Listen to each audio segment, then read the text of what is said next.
Yung reader na 150. Ito yung hard start. No.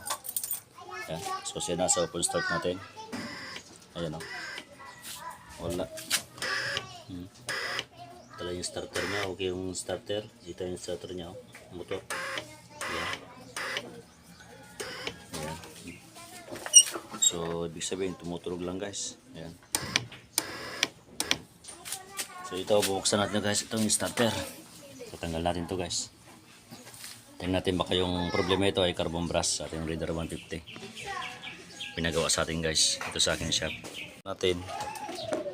Ayan. So tanggal natin.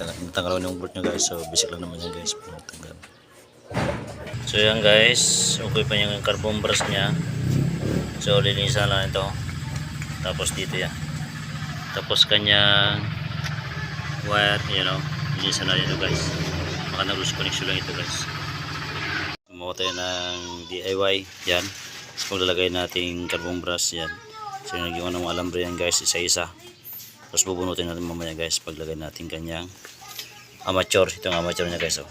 So ito yung starter. So ganito lang guys paglagay oh. So basic lang. So yan. Lagay na natin. So okay na guys. Ating starter. Ating amateur yan. Okay. So ito na guys, na symbol na. Okay na. So lagyan na natin to guys.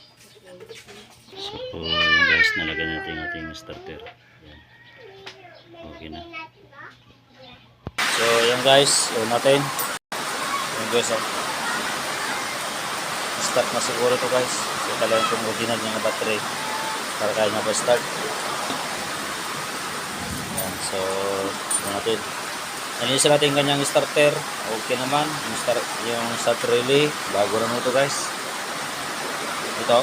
Bago na ito guys. Start relay. So yan. Tapos black na yan. Maayos. Yan. Taon naman. Yan. So tingnan nyo guys. Yan. So iikot na sana yan. So problem natin. So try natin pagtayin yung mayari ito. Sa sayang ng battery. Start. Kaya. Yan. So one start na.